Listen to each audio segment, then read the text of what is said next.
The cold was Jane's only companion. It seeped through the cracks in the pack's hall, through the timber beams and the stone floor, until it settled in her bones.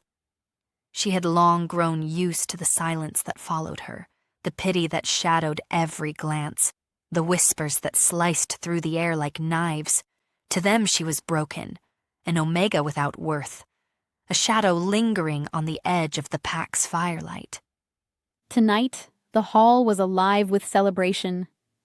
Music spiraled like smoke, wolves laughed and twirled, and beneath the glow of lanterns, promises were forged in dances and lingering touches.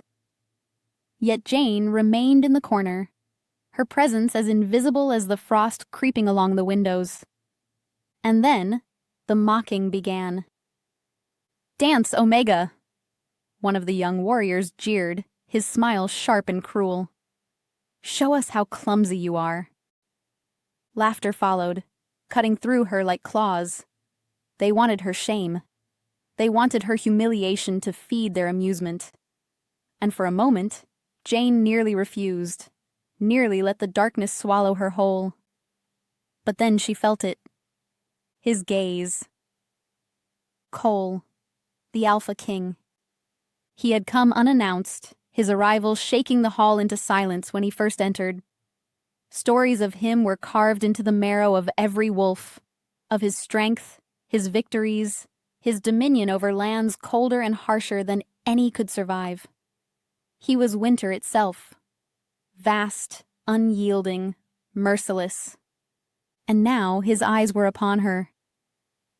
The warriors still laughed, still pressed her forward. Bare feet met the cold stone, her heart pounding so violently she thought the sound would drown the music itself. Her first steps were stiff, uncertain. She felt their eyes, their ridicule pressing against her back. But then the music shifted, low, mournful, like the song of the wind through a forest at midnight. Jane closed her eyes, and something within her broke free. She moved, not for them, not for their cruelty, but for herself. Her body swayed with a grace born of pain, of survival, of nights when the only rhythm she knew was the pounding of her own heart against the silence of rejection. Her arms traced arcs through the air like wings she had been told she did not possess. Every step became a confession, every turn a revelation of what they had tried to bury inside her. The laughter faded. The hall grew still. Cole's breath caught.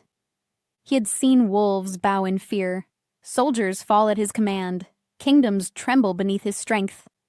But never, never had he seen something like this. She was not a jest. She was not the broken Omega they branded her to be. She was fire hidden beneath ash, a storm disguised as silence. When the music ended, the hall was frozen. Her chest rose and fell, her eyes lowered, expecting nothing but more scorn. But Cole rose. The Alpha King's voice was rare in its softness, yet it carried the weight of thunder. Mine. The word shattered the silence. It was not mercy. It was destiny, fierce and absolute. Jane's head lifted, her breath catching as his gaze held hers. The pack gasped, disbelief rippling through them like lightning. The Omega they had cast aside, the girl they had mocked, had stolen the Alpha King's breath and bound his soul in a single moment. She had been branded broken, but tonight, her movements had revealed forgotten magic. And in the eyes of the Alpha King, Jane was no longer invisible. She was everything. Chapter 2. The hall erupted into a storm of whispers and disbelief. Wolves shifted in their seats, their eyes darting between Jane and Cole as if the world had split apart before them. For the Alpha King to claim anyone was rare. For him to claim a rejected Omega? Unthinkable. Jane stood frozen, the word still ringing in her ears. Mine. It felt like fire and ice, both, crashing through her veins, unraveling every wall she had ever built. She wanted to believe it. She wanted to step into that word, wrap herself in it like a cloak against the years of scorn. And yet, her heart trembled with disbelief. Surely this was another joke. Surely the pack would laugh again, louder than ever before. But no laughter came, only silence. Silence and the slow, deliberate sound of Cole's steps. He crossed the hall with the weight of inevitability, each movement precise, like a predator descending upon its chosen prey. Wolves bowed their heads instinctively as he passed, the force of his presence suffocating in its intensity. When he reached her, he stopped, his towering shadow falling across her trembling frame. Jane dared not lift her eyes. Shame pressed her down, years of rejection coiled tight around her throat. But then, his hand, large, steady, commanding, lifted her chin with a single touch. Her breath caught. Cole's silver gaze burned into hers, unrelenting, unreadable.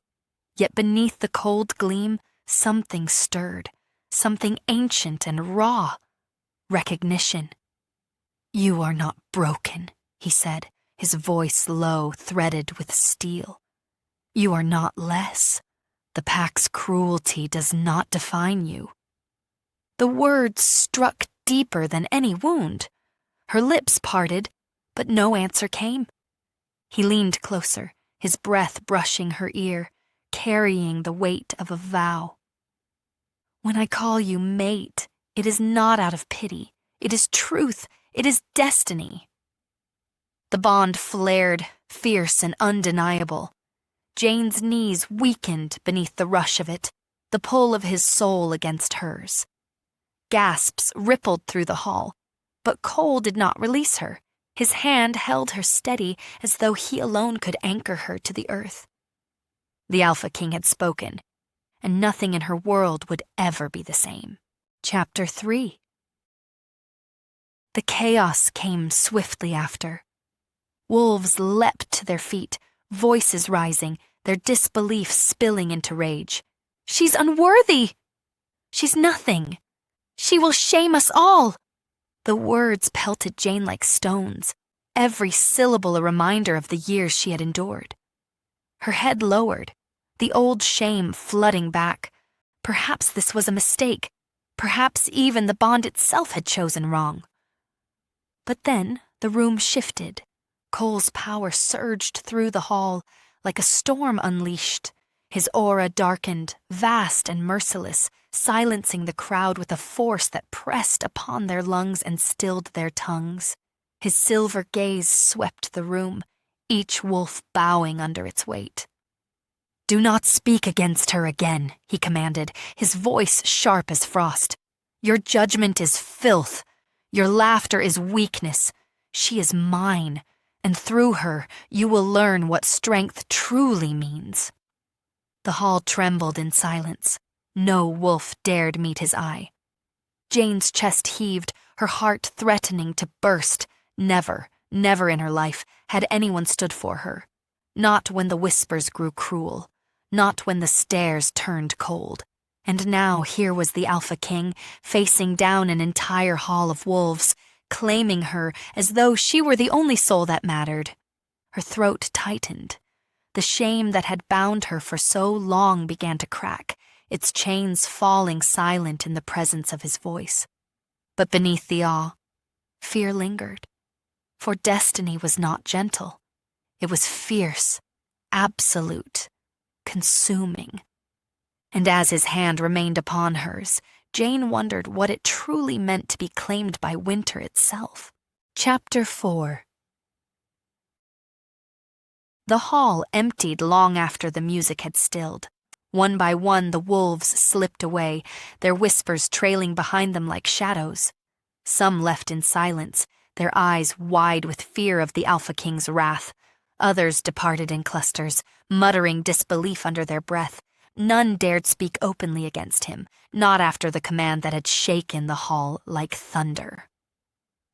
Only Jane remained, Her body trembled in the wake of it all, though she tried to still her hands. The echo of Cole's words clung to her like a second skin. Mine.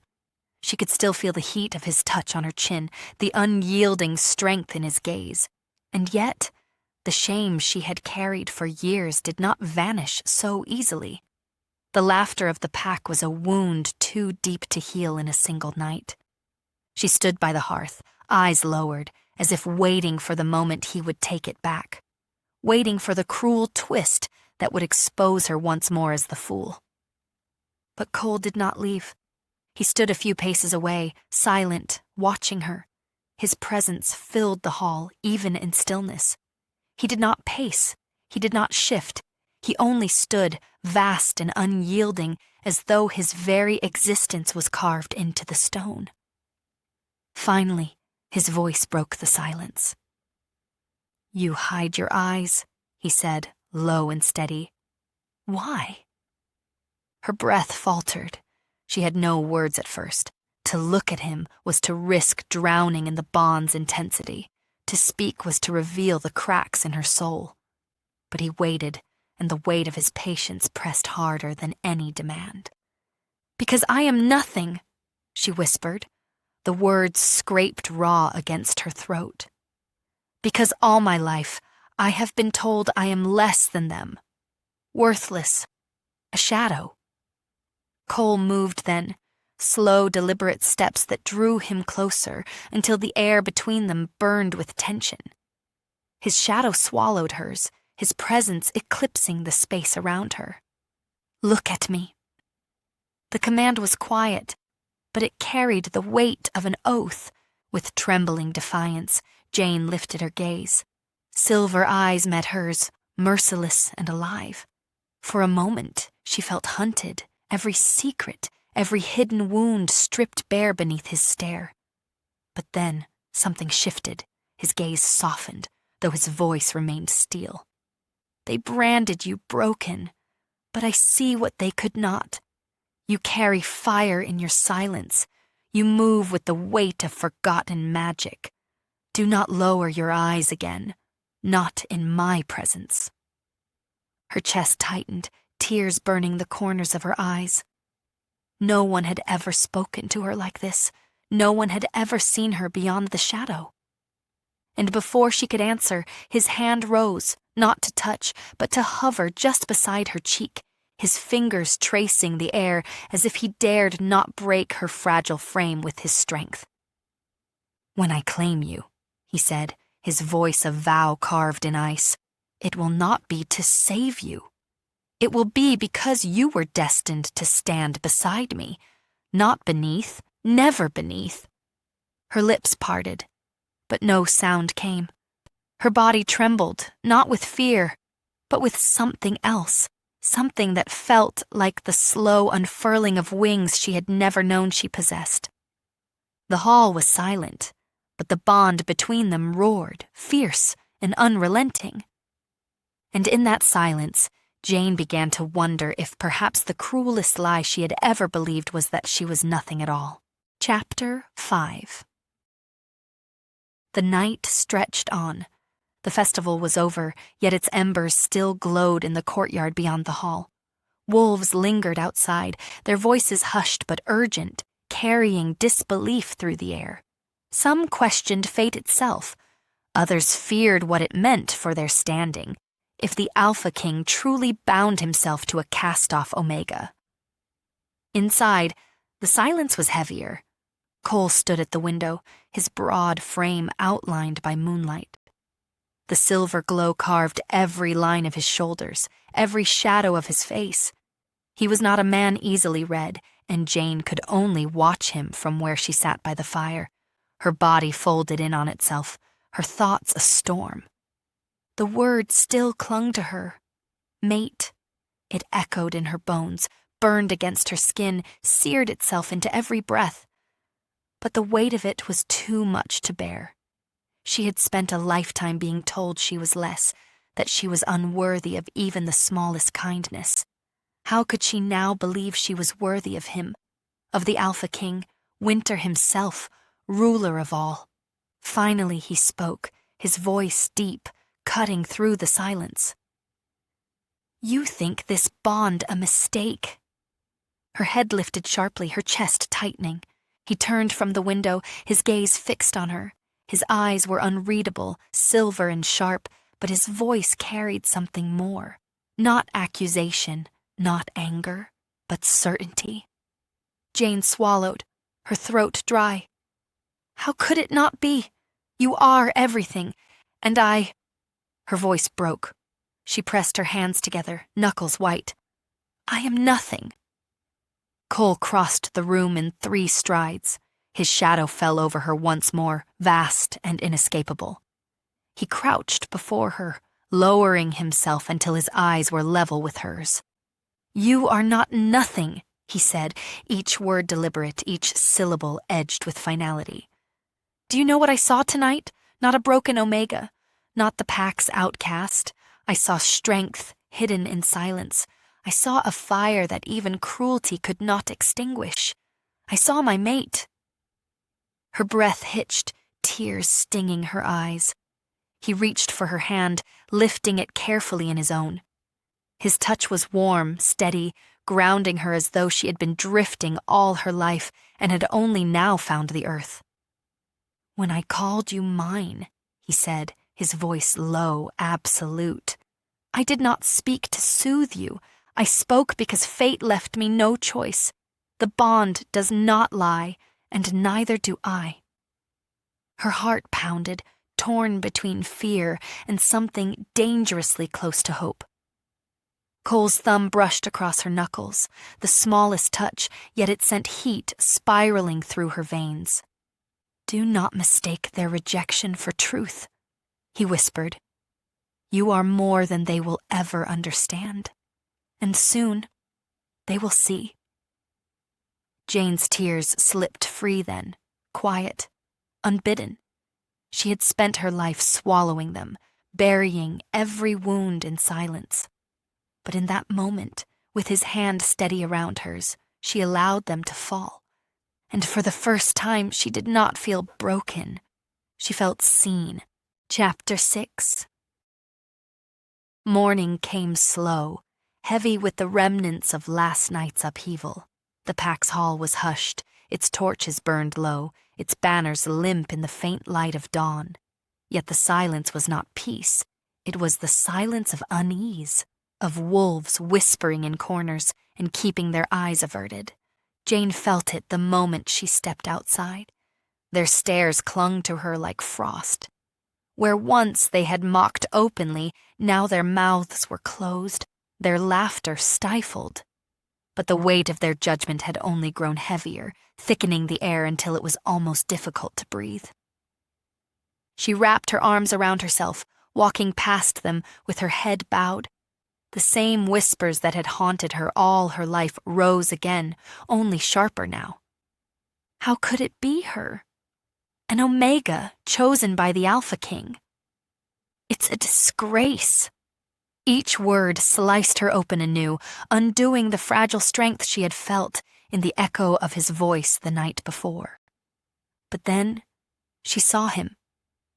Cole stood at the edge of the courtyard, his figure cut against the pale morning sky. The sight of him silenced everything. Wolves, who had been bold enough to sneer moments ago, lowered their gazes, their spines bending without command. His aura was not simply presence, it was dominion, the weight of winter pressing down upon them. And his eyes, when they found hers, they stripped away the world. In 2 strides he was before her, his hand firm against the small of her back, as though to anchor her against the tide of scorn. He spoke not to her, but to them. "Hear me." The courtyard stilled, every breath was held. "You question fate," Cole said, his voice deep, sharp enough to pierce bone. "You scorn the bond that has been sealed. But understand this, your scorn means nothing. Your disbelief cannot rewrite what the moon has written." His silver eyes swept across them, cold, unyielding. "She is my mate, and through her I will break any who dare defy me." A ripple of submission coursed through the pack. Wolves lowered their heads, their bodies trembling under the force of his will. None dared answer. Jane's breath shook in her chest. She should have felt vindicated, triumphant. But instead, a storm churned inside her. The weight of his claim was overwhelming, too vast, too absolute. She could not help but wonder, if he was winter, vast and merciless, then what was she to be bound to him? As the wolves scattered in silence, Cole turned to her, his hand still steady at her back. His gaze softened, just enough to unravel the tension in her shoulders. "They will not touch you again," he said, quiet but unshakable. "Not with word, not with hand. You walk beside me now." Her lips parted, her voice a whisper against the dawn. "But will I ever be enough?" For a moment, silence lingered. His eyes searched hers, silver burning with an intensity that made her knees weaken. Then he leaned close, his breath brushing her skin. "You are more than enough," he vowed. "You are everything they cannot see." And with those words, the bond between them flared, searing through her doubt, fierce and unrelenting. Chapter 7. The days that followed were unlike anything Jane had known. Cole did not leave her side. Where he walked, she walked. Where he stood, she stood. His presence was a shield, his aura enough to silence the boldest sneer before it could take form. Yet while the wolves bowed and kept their distance, their eyes still burned with questions, their whispers still slithered through the air like smoke. She felt them when she fetched water. She felt them when she crossed the hall, always watching, always doubting. It gnawed at her. At night, when silence pressed heavy upon her, she lay awake, staring at the ceiling, her heart warring with itself. The bond tied her to him in ways she could not explain, the pull of his presence, the fire in her veins when he was near. Yet she feared it too, feared what it meant to belong to him, to bear the weight of being chosen by the Alpha King. One night, as the moonlight spilled across the floor, she rose and stepped outside. The forest whispered in the darkness, the trees tall and solemn, their branches swaying like guardians of ancient secrets. She closed her eyes, breathing in the chill, longing for silence that was her own. But he found her. Cole emerged from the shadows as though the night itself had shaped him. His silver eyes glimmered in the moonlight, his presence wrapping around her like the wind. "You run from me," he said, though his tone held no anger. Jane's throat tightened. "I do not run. I only need to breathe." He studied her, his gaze piercing, as though he could unravel every thought she tried to hide. Finally, he stepped closer, his voice low. "Do you not feel it?" Her chest rose sharply.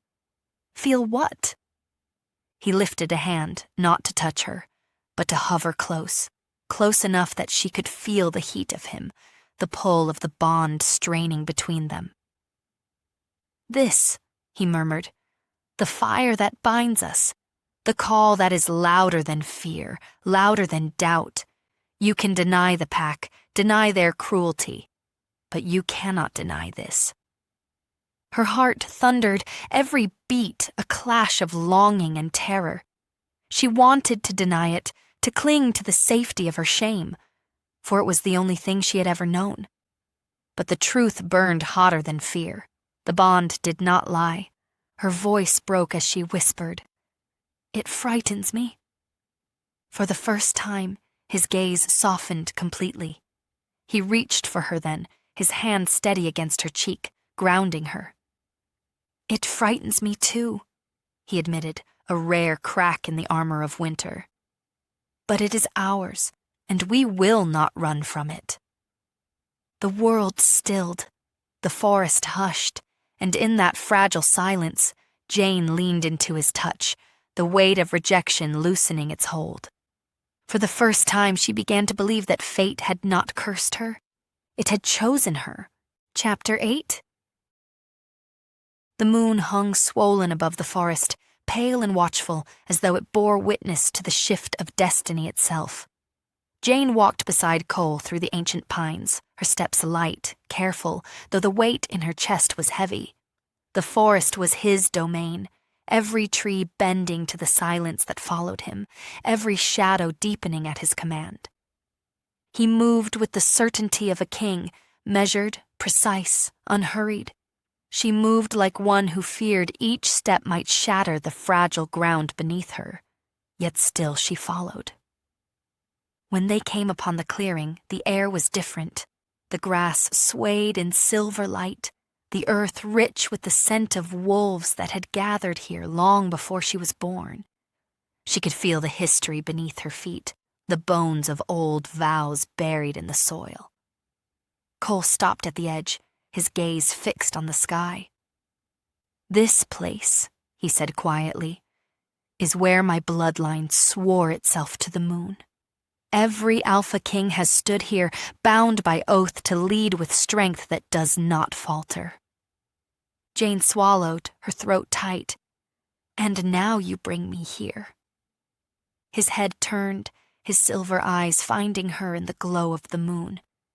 "Because strength without truth is nothing, and you are truth." Her heart faltered. For years, truth had been cruel to her, a mirror of shame, a reflection of what she lacked. To hear it spoken like this, as though she embodied it, was almost unbearable. She lowered her gaze, her voice a whisper. "They will never accept me." Cole stepped closer, the bond pulling taut between them, fierce and unrelenting. His hand lifted, brushing her cheek with a gentleness that seemed impossible from him, winter made soft for only her. "Then they will learn," he said, each word carved from iron. "They will learn through me, through us. You are not theirs to accept. You are mine." The word struck deep, a vow rather than a claim, and the bond surged. Jane's knees weakened, her chest burning with the force of it. She wanted to pull away, to hide within the old armor of her shame. Yet she could not when the truth of the bond roared louder than her fear.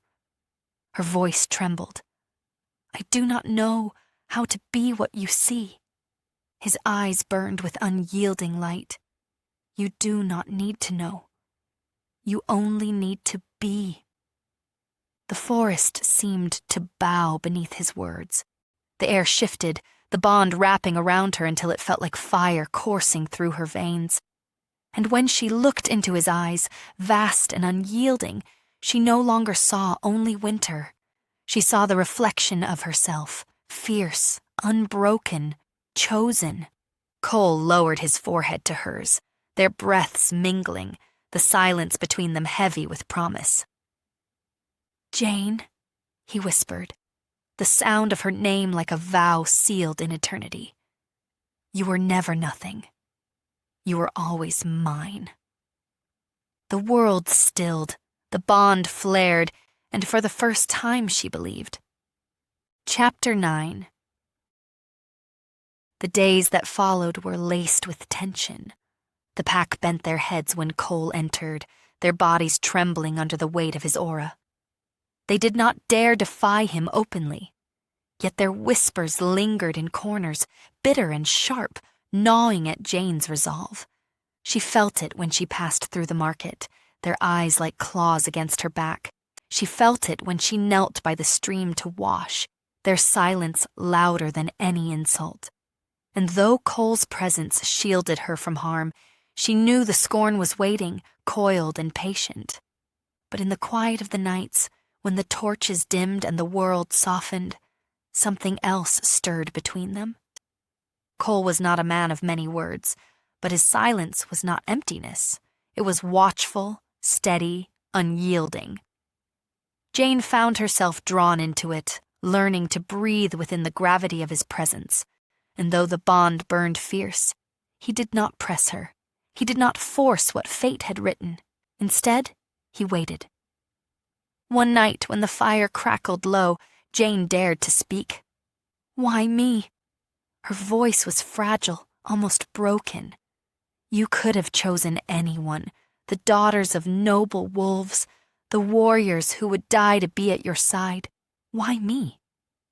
He lifted his gaze from the flames, silver eyes catching the light like ice. His answer came slow, deliberate. Because I did not choose. The words sank deep. The bond chose, he continued, his voice a low murmur. And when I looked upon you, I understood why. You have endured where others would have fallen. You have carried silence heavier than war. And still, you stand.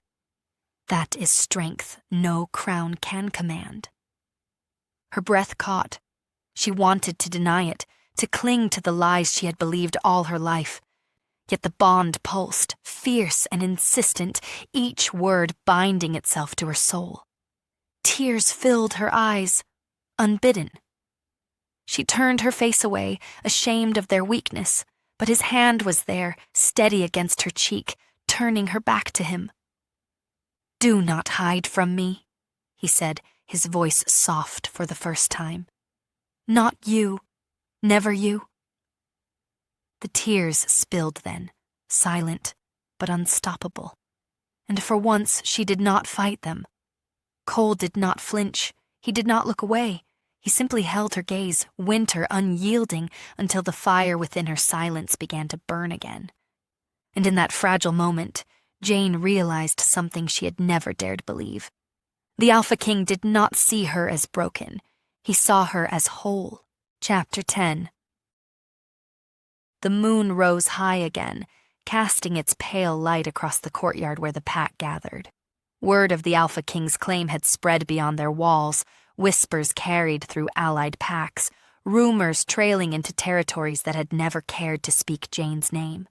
She was no longer invisible. She was infamous.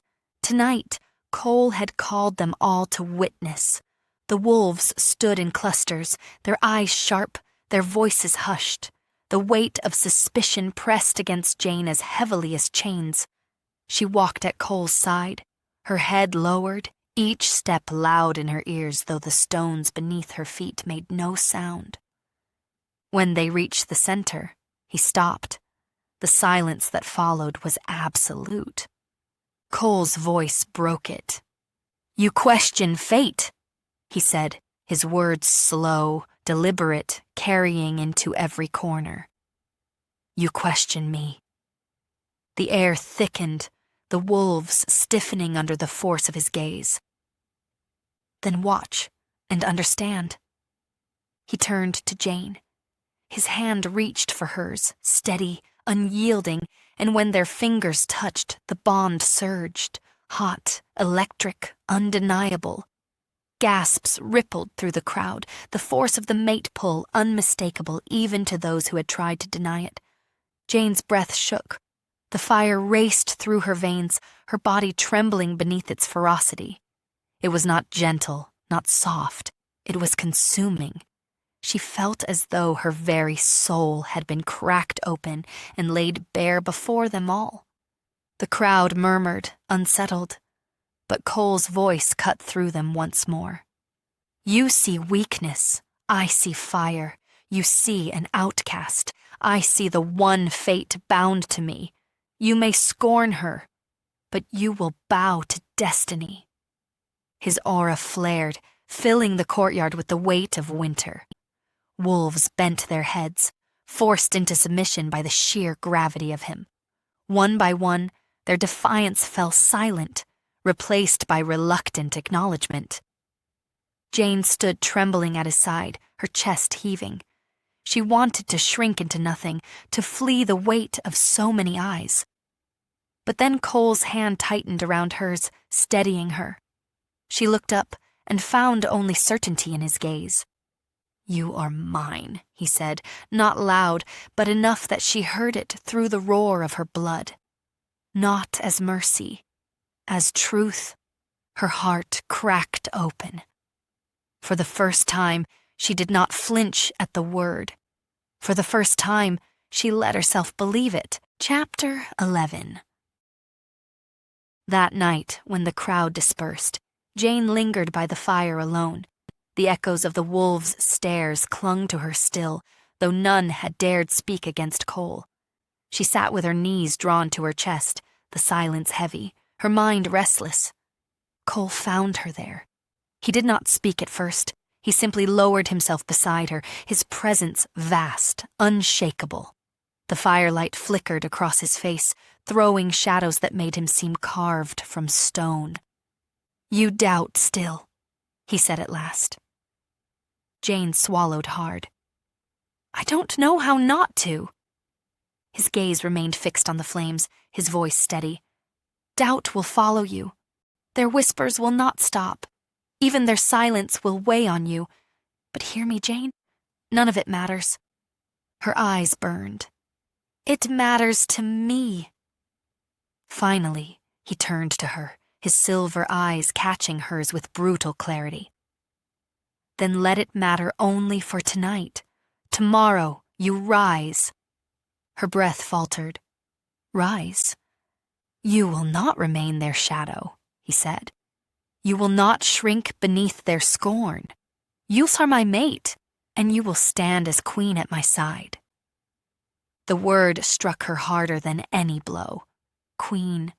She had spent her life at the bottom, forgotten, overlooked, and now he spoke as though her place was beside him, before them all. Tears welled in her eyes, but Cole did not relent. His hand rose, cupping her cheek, his thumb brushing away the first tear that fell. "They tried to bury you," he said softly, "but they could not kill what was meant to rise." The fire cracked between them, its sparks spiraling into the night. Jane leaned into his touch, her heart breaking and mending all at once. And for the first time, the word queen did not feel impossible. It felt like fate. Chapter 12. The days that followed blurred into trial. Though none dared openly defy Cole, the weight of the pack's doubt pressed on Jane like stone upon her chest. Every corner she turned, she felt their eyes, their silence sharpened into knives. They bowed to the Alpha King, but not to her. Not yet. Still, Cole did not waver.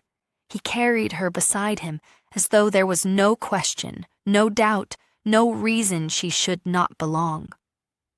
When he strode through the training grounds, she was at his side. When he entered the council chamber, he pulled out a chair for her as though it had always been hers. When they walked the forest paths, he slowed his steps so she would not fall behind. But in the quiet of her heart, Jane wrestled with herself. The bond tied her to him with fire that burned hotter every day. Yet fear lingered, whispering that she was not enough, that the first mistake, the first stumble, would shatter everything. One evening, when the sun had dipped low and the sky burned in shades of dying gold, she found herself standing at the edge of the courtyard, watching the warriors train. Their bodies were sharp and certain, their movements brutal and efficient.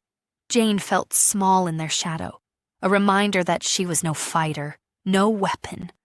A voice, cruel and familiar, broke through the air. "She'll never last." Jane froze.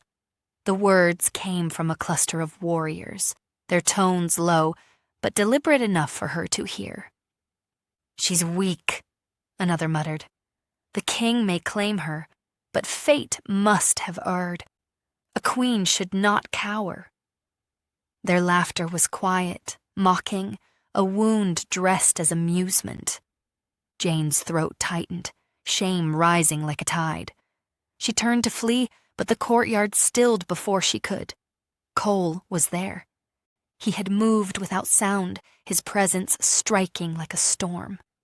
His silver gaze fixed on the warriors, his voice colder than steel.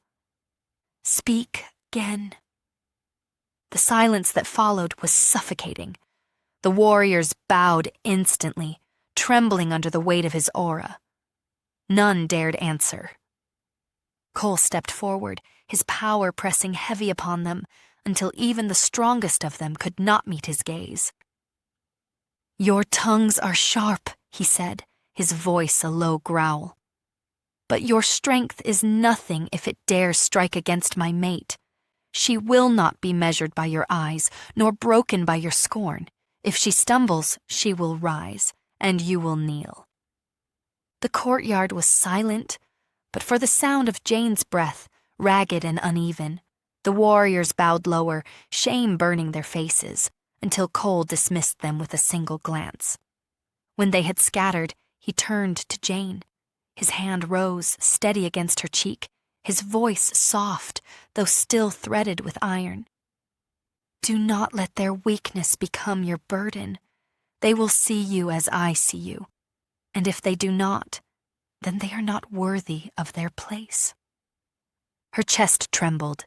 Tears threatened again, but this time she did not hide them. She let them fall, the bond flaring stronger beneath his words. And in that moment, standing in the courtyard with his hand against her skin and his voice claiming her above all else, Jane felt the first spark of something new, something fiercer than shame. Vindication. Chapter 13. The forest was alive with whispers that night. Jane walked beneath the ancient canopy, the moonlight breaking through in fractured beams. Cole moved beside her, silent as ever, though the bond pulsed between them like a heartbeat. She could feel his awareness, sharp and constant, as though every step she took was anchored by his presence. She stopped by the river's edge, staring at her reflection rippling in the dark water. For so long, she had seen only an omega staring back, fragile, worthless, broken. But now the reflection was blurred, uncertain, as if the river itself did not know what she was becoming. "Do you ever tire of it?" she asked suddenly, her voice low, carried by the water. Cole's head turned, his gaze steady. "Of what?" "Being the Alpha King." She swallowed, the words rough in her throat. Carrying their fear, their doubt, their expectations. He was silent for a long time, the night pressing close around them. Then finally, he spoke. "Yes." The honesty startled her. She turned to him, wide-eyed, but his gaze remained fixed on the river.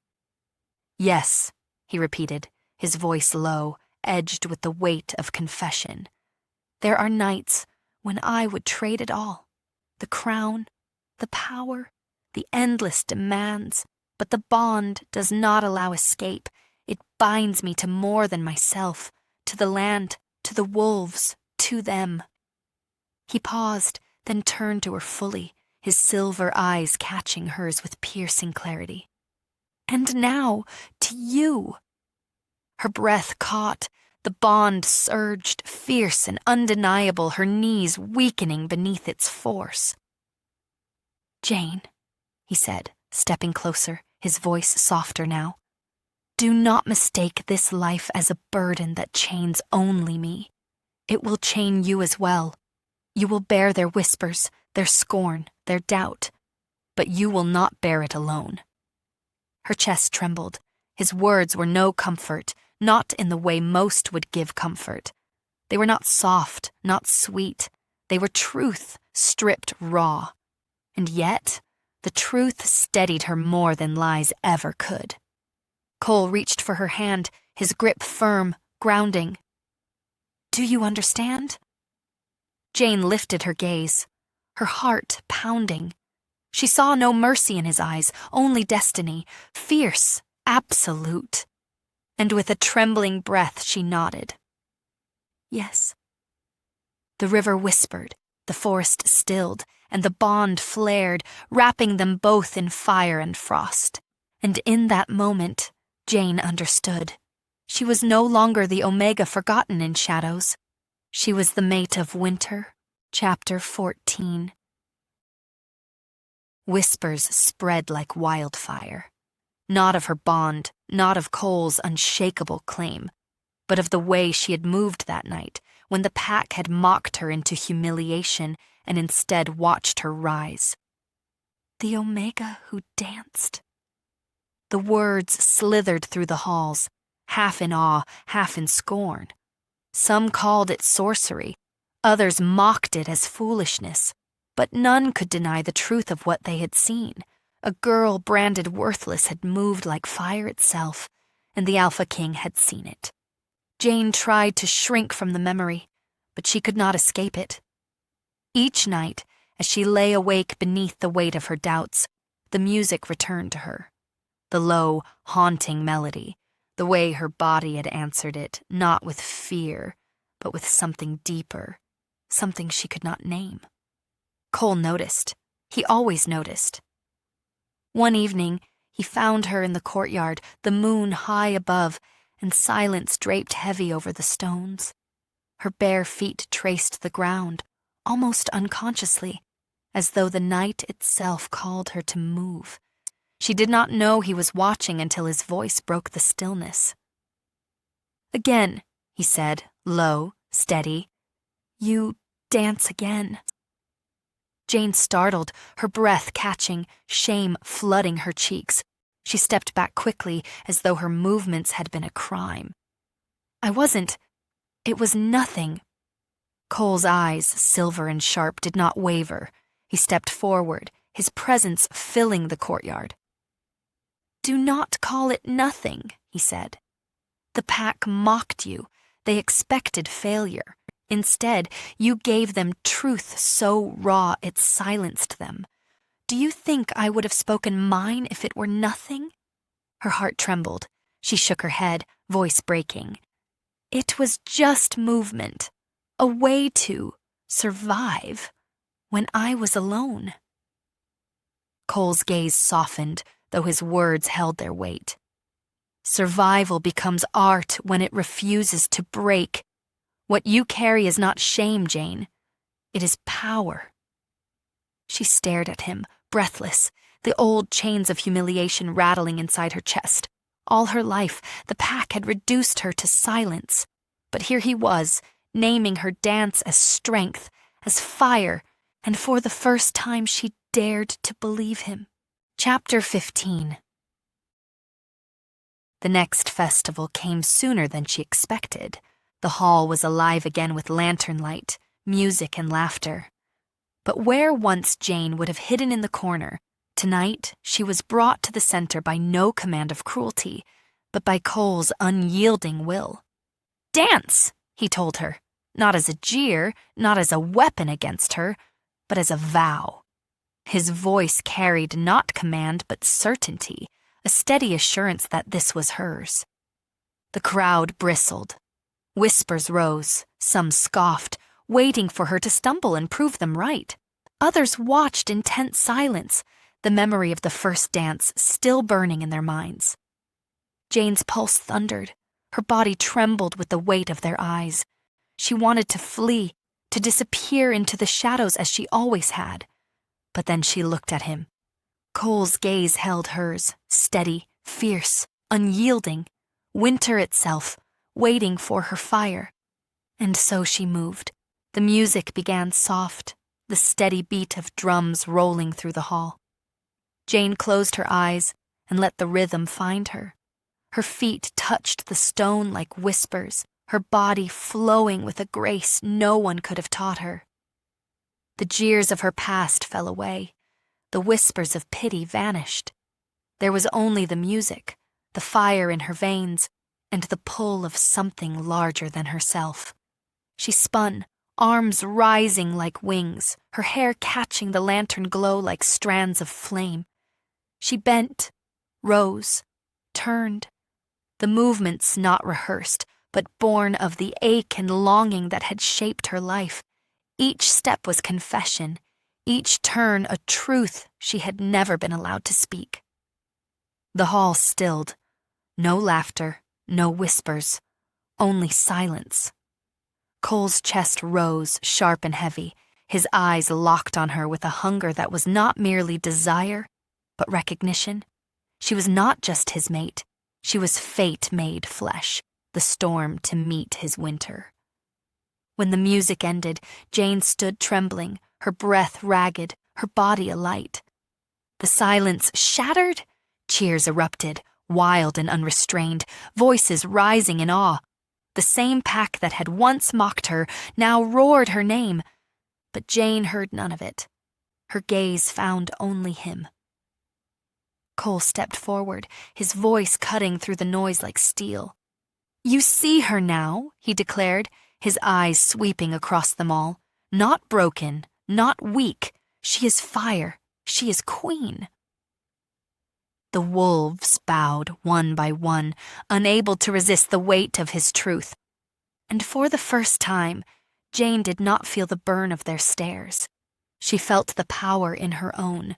Chapter 16. The night after the festival, the pack could not stop speaking of her. Her name, once spat as an afterthought, now lingered in every mouth. Jane, the Omega who danced. Some spoke in awe, their voices hushed with reverence. Others muttered bitterly, clinging to the idea that fate had erred. But no one could deny what they had seen.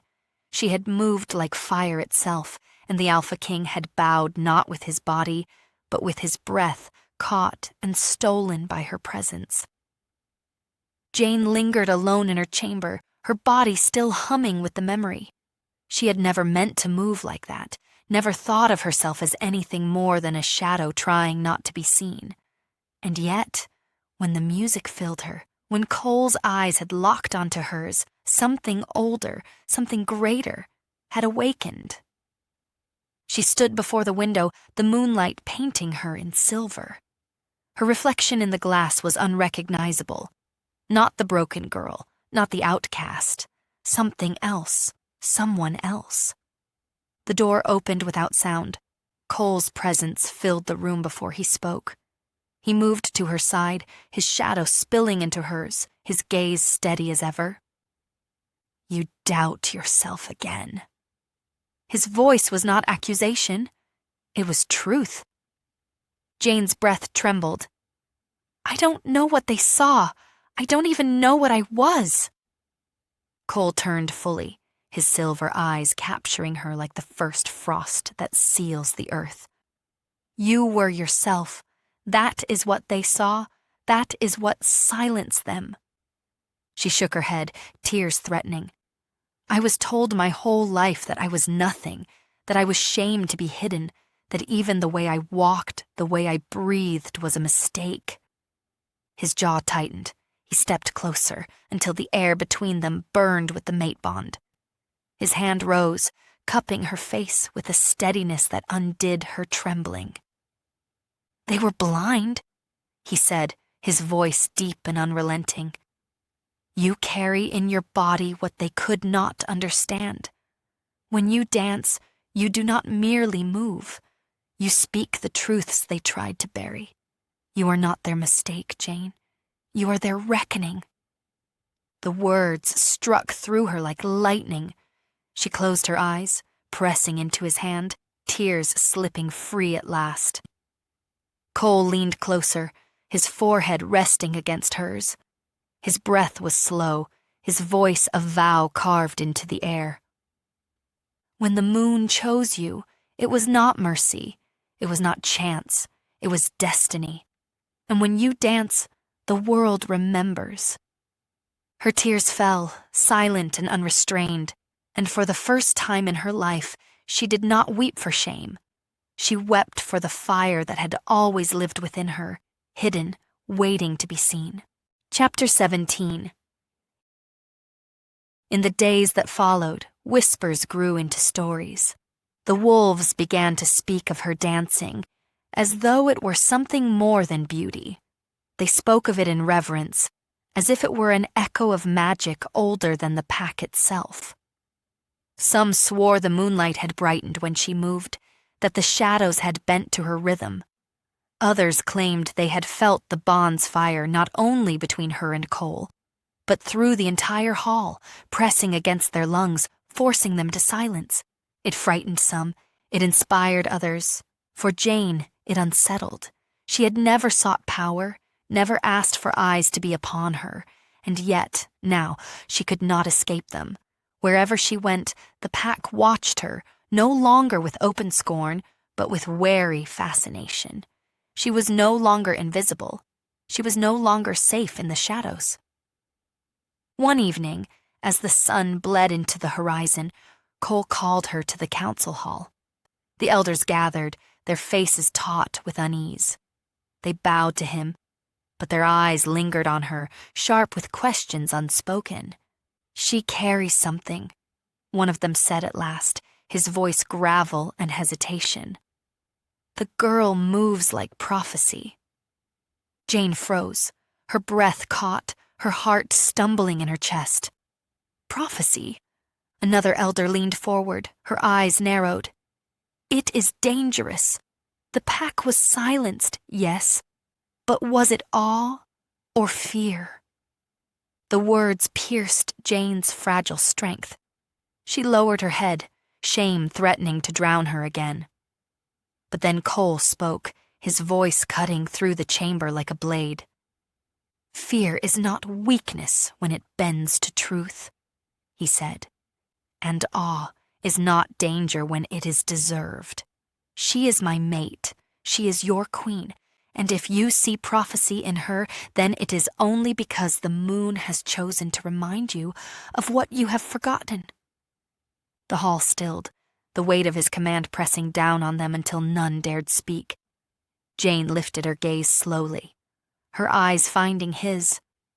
In that moment, she saw not only her mate, not only the Alpha King, but the man who would burn kingdoms to ash if it meant she stood unbroken at his side. And for the first time she felt it too. Her dance was not shame. It was not survival.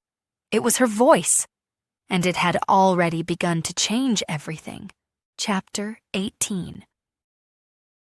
The forest sang that night, not with birds, not with wind, but with something older, an echo that pulsed in Jane's veins, pulling her from restless sleep.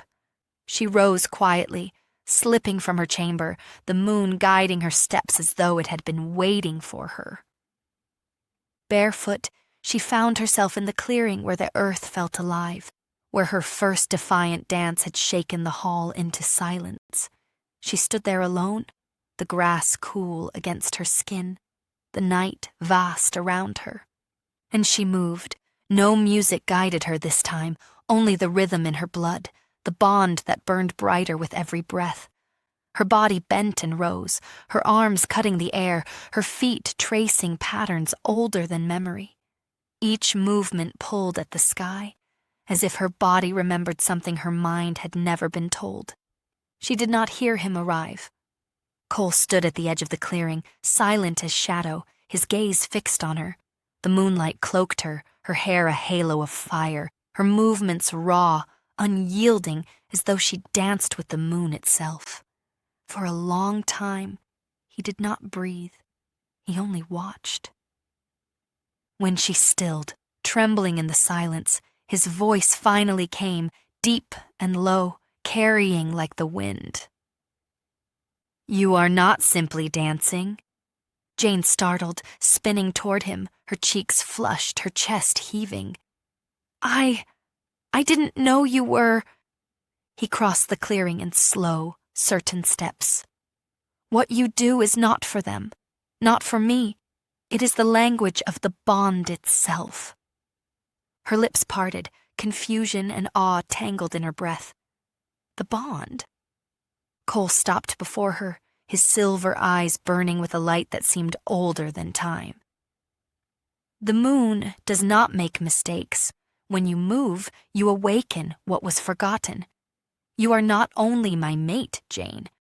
You are the echo of something greater, something that has not walked this land for generations." She shook her head, her voice breaking. "I'm no prophecy. I'm no queen. I'm just—" He silenced her with his hand, firm against her cheek, his voice unrelenting. "You are mine, and through you, I see what the pack has never deserved to see. Do not diminish what fate has written into your very blood." Her knees weakened, her body trembling beneath the weight of his words. She had danced all her life in the shadows, alone, in silence. But now he spoke of it as destiny, not survival. Cole's voice dropped lower, softer, as his forehead touched hers. When you dance, the moon listens. The fire of the bond surged between them, fierce and unyielding, and Jane felt the truth in his words settle into her bones. Chapter 19. By dawn, the clearing still held the echo of her movements. Jane walked back at Cole's side, her silence different than before. No longer the silence of shame, but of weight, of questions she dared not yet name. If what he said was true, if her dance was more than survival, more than beauty, then who was she truly? The pack stared as they returned. Their gazes had shifted again, no longer mocking, no longer doubtful, wary, reverent. Some bowed quickly, others lingered too long, but all stepped aside as though the very air around her had changed. Jane felt their eyes burn against her skin, but she no longer flinched. She walked beside him, her spine straighter, her breath steadier. She was still afraid, but beneath the fear, a new strength stirred. That night, the elders came again. They bowed before Cole, but their words were for her. "We saw the moon flare in the night sky," one whispered. "The clouds bent, the stars shifted. Did you move again, girl?" Jane froze, her pulse quickening. She looked at Cole, but his gaze did not waver. "She is no girl," he said, his voice edged in iron. "She is my queen, and what you saw is the truth of her blood." The elders exchanged uneasy glances, whispers rippling like wind through the chamber. Some looked afraid, others enthralled. Jane's chest heaved. She wanted to deny it, to hide from the weight of their stares. But Cole's hand brushed hers beneath the table, steady, grounding. She swallowed hard, her voice shaking as she finally spoke. "I did not mean for the sky to answer." The hall fell silent. Cole's gaze burned into hers, unyielding. "The sky has been waiting." The words hung heavy, the bond between them searing with promise. And in that moment, Jane knew her dance was no longer survival. It was destiny. And destiny had only just begun to unfold. Chapter 20. The storm broke 3 nights later. Not of rain or thunder, but of wolves. A faction within the pack, those who had whispered too long, who could not bear the thought of an Omega standing where queens had stood, rose in secret. Their whispers became growls, their growls became teeth, and in the shadows of the forest, their plan took shape. Jane felt it before she knew it. A heaviness in the air, a tremor in her chest, the strange echo that always came before fate shifted. She lay awake in her chamber, the silence pressing too hard against her ears. When the door creaked, she did not flinch. She already knew something was wrong. The intruders moved with the arrogance of those who believed themselves justified. Warriors, sharp-eyed and cruel, their forms looming in the moonlight. "You are no queen," one hissed, his voice dripping with hatred. "You are a blemish on the king's name. Tonight, we end this farce." Jane's body shook, fear tightening her lungs. She had no claws, no teeth to match theirs. But she had learned to survive on silence, and she knew how to listen. Beneath their words, beneath their cruelty, she heard it, the steady rhythm, the beat of something older than their rage. Her feet touched the stone floor. Her body swayed, small at first, a whisper of movement. They laughed, cruel and mocking. "Dancing again? Do you think that will save you?" But then the air shifted. Her movements deepened, flowing with the same rhythm that had silenced the hall, that had stirred the moon itself. Her arms rose, her body bent, her breath sinking with the pulse in her blood. The shadows flickered, the air trembled. The warriors stilled, their laughter dying on their lips. For they felt it too. The bond between her and Cole roared awake, fire and frost intertwining, and even in his distant chamber the Alpha King felt the surge. His eyes snapped open, his body rigid as the mate pull ignited. Without hesitation he moved, swift, merciless, the storm given flesh. By the time the rebels reached for her, Cole was there. The doors slammed open, his presence striking the chamber like a blade through silence. His eyes burned silver, his aura flooding the room with winter's wrath. The warriors faltered, their bravado collapsing beneath his power. "Touch her," he growled, his voice low, lethal, "and you will not live to regret it."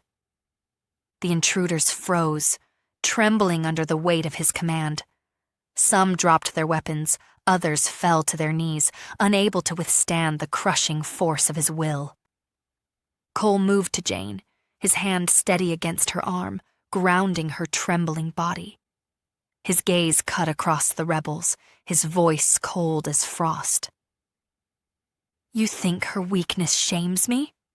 His growl deepened, fierce and unrelenting. "You think her blood diminishes mine? You fools cannot see. She is more than you will ever be. And when she dances, the moon itself bends to listen. That is not shame. That is power." The rebels bowed their heads, broken beneath his wrath. Jane's breath shook, her body weak, but in Cole's presence she did not fall. His hand held her steady, his voice wrapping around her like a shield.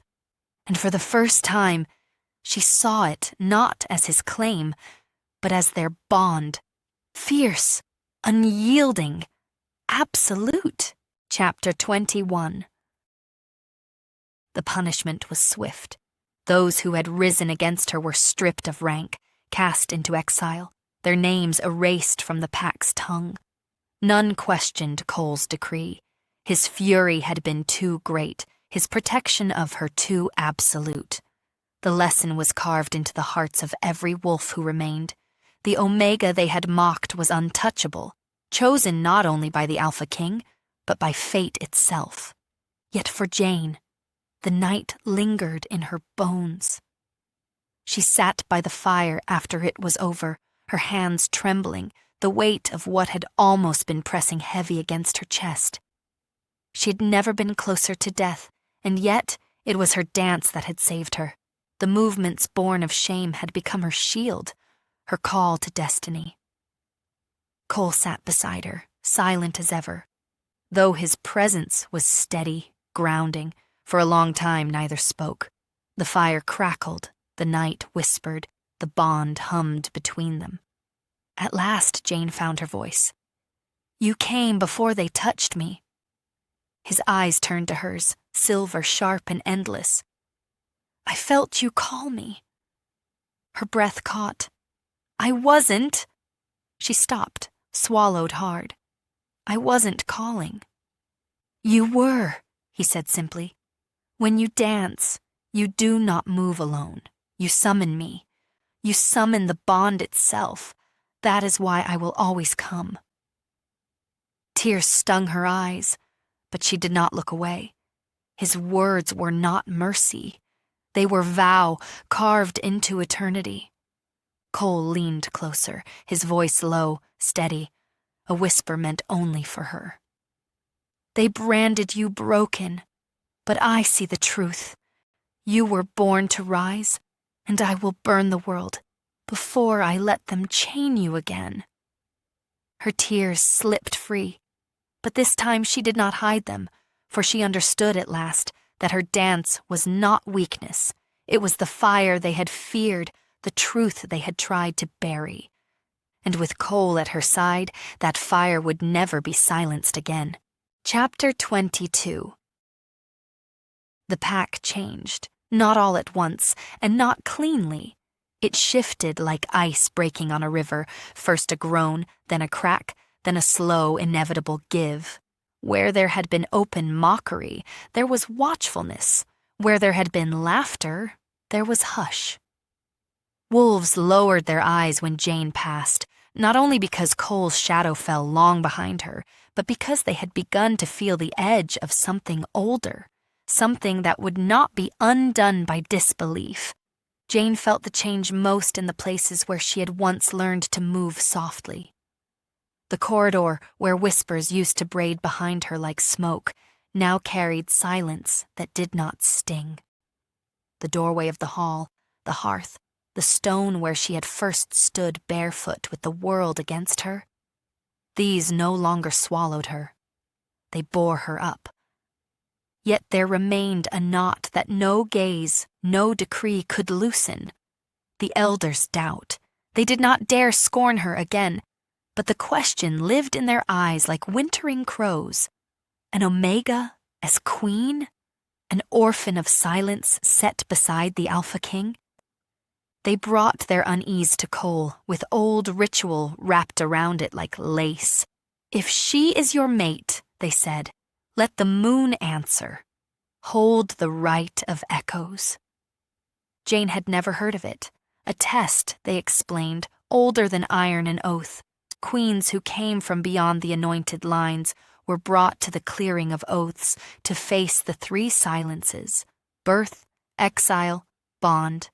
Not to bleed, not to fight, to stand before the moon and let truth speak through whatever it had given them.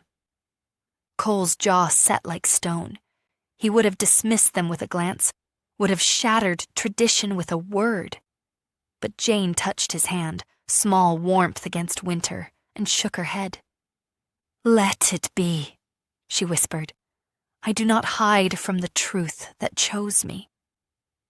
He watched her for a long time, as if searching for the place her courage ended. He did not find it. The rite was set for the next full moon. The pack would gather beneath the old pines where vows were older than names. Until then, the territory held its breath. At night, Jane returned to the clearing alone.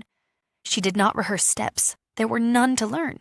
She listened, to wind combing the boughs, to soil answering her heels, to the thin silver thread that ran from her chest to the sky and onward into something without end.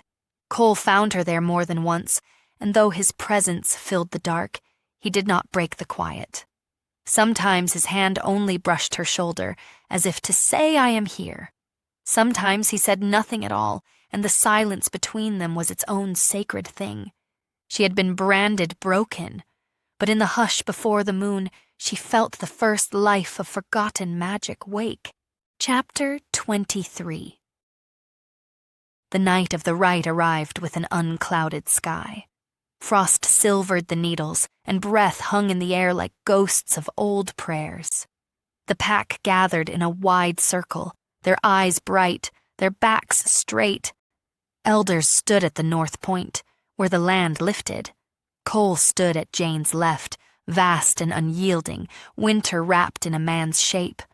Drums did not call the rite, bells did not sing it open. Only the hush and the slow rise of the moon and the way the trees seemed to lean closer as if they, too, wished to see. An elder raised a hand. Jane, she said, voice quiet as a page turning. Face the three silences. Jane stepped into the circle.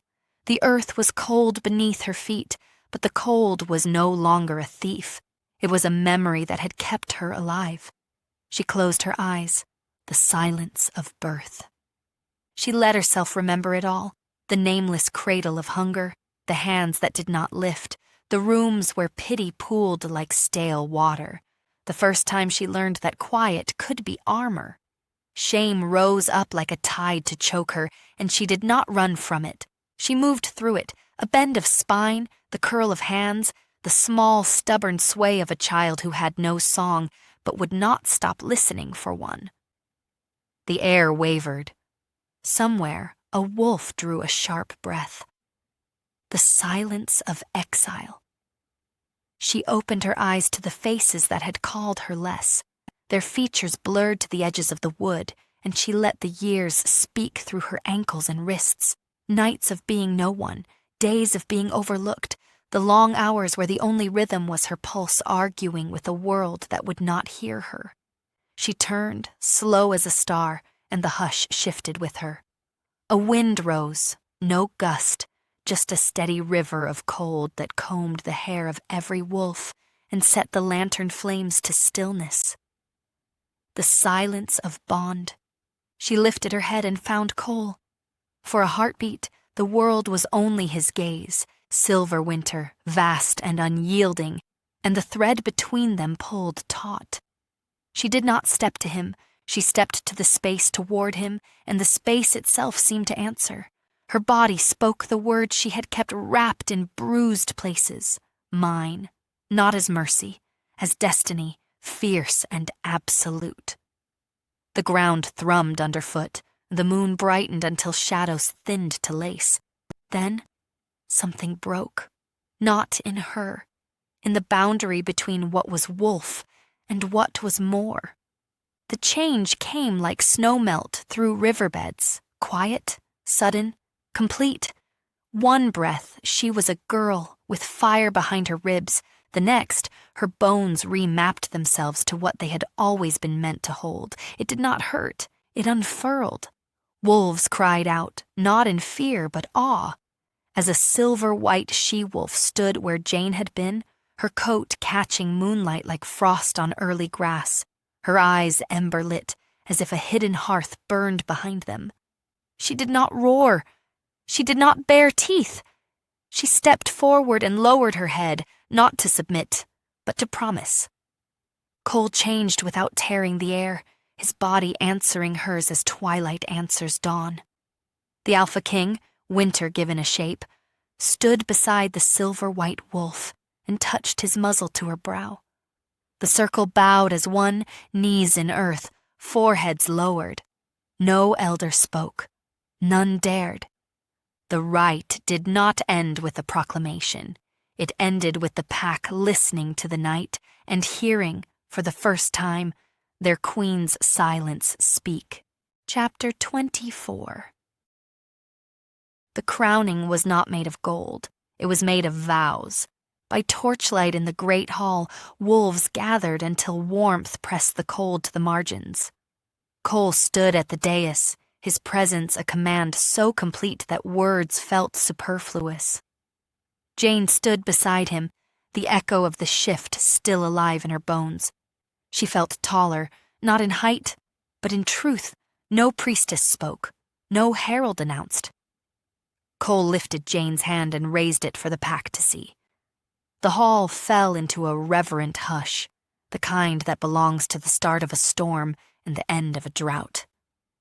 "She stands," Cole said, voice low enough to be intimate and wide enough to fill stone. Not forgiven, because she needed no forgiveness.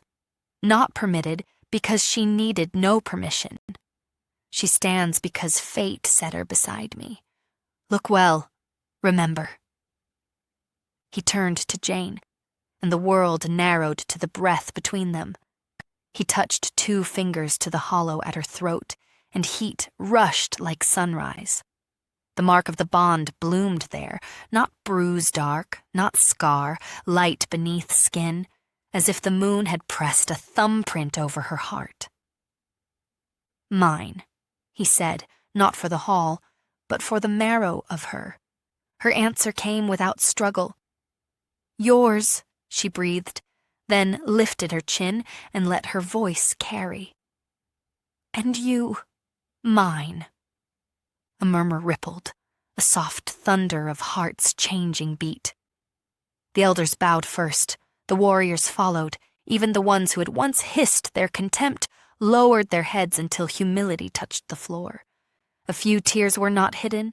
Some grief must be shed before pride can let go. It might have ended there if not for the last thorn of the past, the single wolf who had not learned exile's lesson.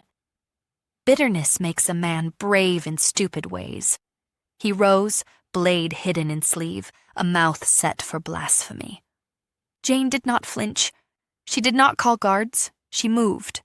One small step, the tilt of wrist, the drift of palm through air, and the hall changed breath. Sound thinned, as though drawn gently through cloth. The would-be traitor halted, head slack with sudden stillness. His blade fell, as if he had remembered it was always too heavy for his hand. He began to weep, soundless, stunned by the knowledge of his own smallness. "Let him stand," Jane said softly, and her mercy cut sharper than punishment. "Let him work. Let him learn to carry what he tried to break." Cole's gaze slid to her, pride unhidden, danger banked. He inclined his head. "So ordered." Thus ended the old war between what she had been told she was and what she had always been. Chapter 25. The kingdom learned a new grammar. Orders still moved like arrows when Cole gave them, but another kind of command began to breathe through the days, the one that entered without raising its voice. Under Jane, kitchens quieted to a patient music, the infirmary filled with gentler hands. Training yards kept room at their edges for those whose strengths do not shout.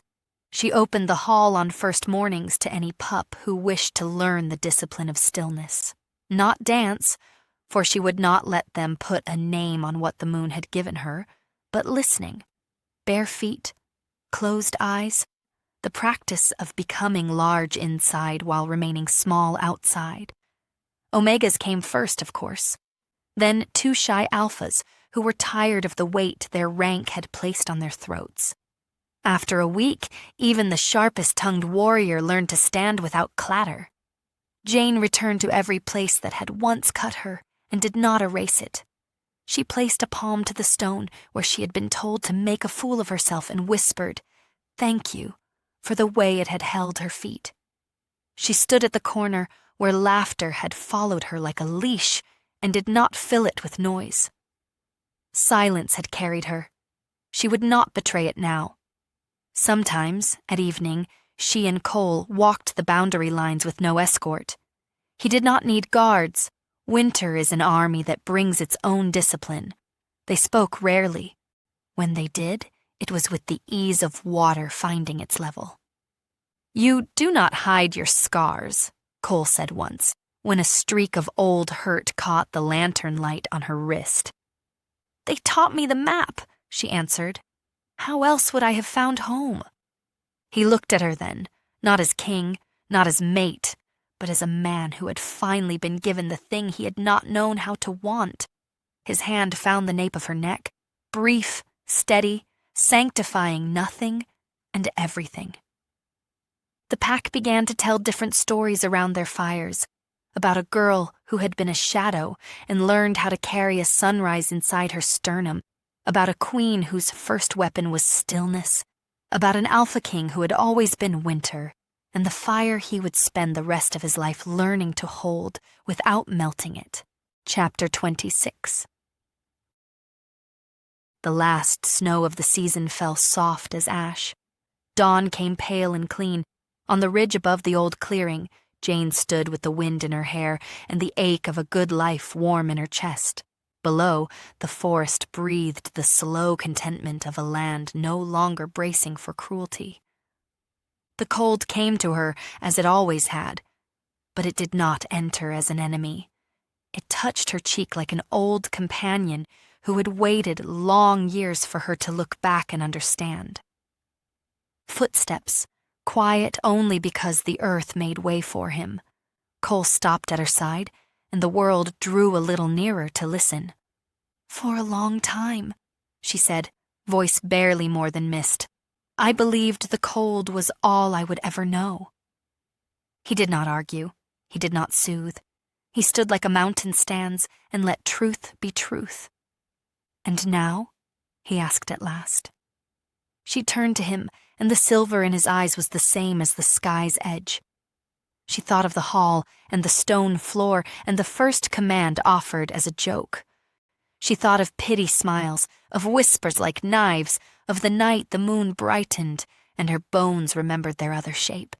She thought of the word that had broken the world and remade it. "Now," she said, "I know why it kept me." He was winter itself, vast and unyielding, and when his eyes fell on her, she felt both hunted and found. He reached for her hand.